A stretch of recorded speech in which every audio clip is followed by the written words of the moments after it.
Eu acho que essa atitude contra Dallagnol faz parte de uma reação de uma parte da sociedade brasileira contra aquele ou aqueles que tentaram combater a corrupção que é endêmica nesse país.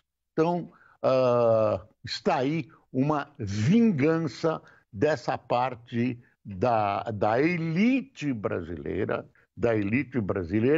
que não suporta quem os enfrente. Nunca um presidente da República, por exemplo, a não ser no caso do Lula, foi preso no Brasil. E agora começou e, de repente, aparece um juiz que resolve peitar essa corrupção e acabou no que acabou.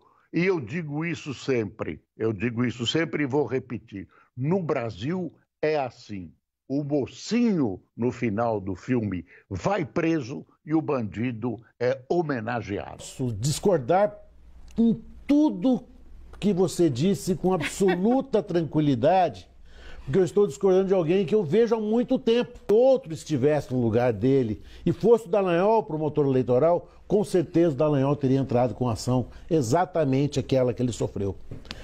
Porque eu fiquei 30 anos no Ministério Público e posso dizer isso com absoluta tranquilidade, né? Nenhum promotor deixaria de processar Dalton Dallagnol. Nenhum. Ele tinha 2 condenações já em processo administrativo. Havia, uma semana antes, o colega dele da Lava Jato sido demitido pelo CNJ porque patrocinou aqueles outdoors infelicíssimos na entrada de Curitiba. Estava na ponta para ser julgado, pronto para ser julgado. Quando a gente fala, querido Boris, que olha, eram meros procedimentos preliminares, não acredita nisso não, querido. Porque houve defesa, ele se manifestou. Esses procedimentos preliminares dentro do Ministério Público é um pré-processo administrativo. E havia uma situação, querido Boris, terrível. Ele, Dallagnol, havia adquirido um aparelho chamado Guardião, que é aquele aparelho onde se depositam as conversas gravadas, que só poderia ter sido adquirido pela Procuradoria-Geral da República. Não foi. Com autorização do juiz de direito também não foi.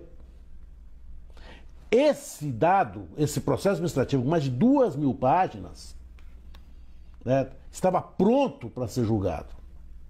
Dallagnol percebeu a situação e, oportunamente, ele saiu. Aliás, ele saiu apressadamente, ele saiu em novembro, e nós temos aqui uma advogada eleitoralista, ele poderia ter saído só em abril ou março. Ele poderia ter saído 6 meses antes das eleições, e ele saiu bem antes. Bem antes, ou seja, ele percebeu que a casa, como a gente diz num jargão muito ruim, caiu, ou a casa ia cair, o telhado estava desabando sobre a cabeça dele. Correu e deixou para trás. O que a gente tem que entender é o seguinte: a justiça, depois que as coisas passam, ela olha para o campo minado que ficou atrás. É este campo minado que ficou atrás, querido Boris, que justificou a decisão do Supremo. Nós tivemos um juiz que não foi juiz, ele foi um acusador.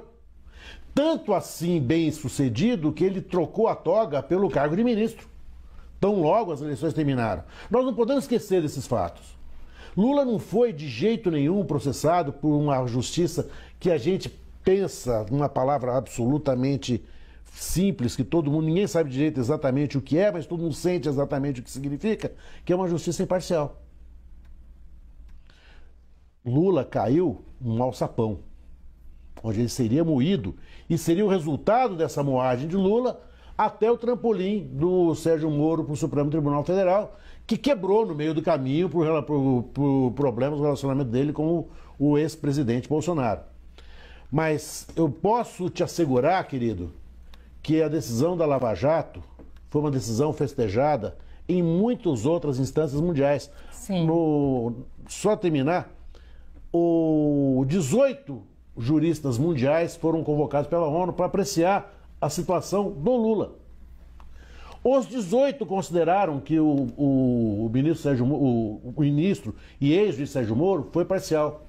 Dos 18, 17 entenderam que a parcialidade foi de tal ordem que deveria ser anulado o pleito de 2018. Né? Foi muito grave o que aconteceu. Sim. Historicamente, foi um momento triste.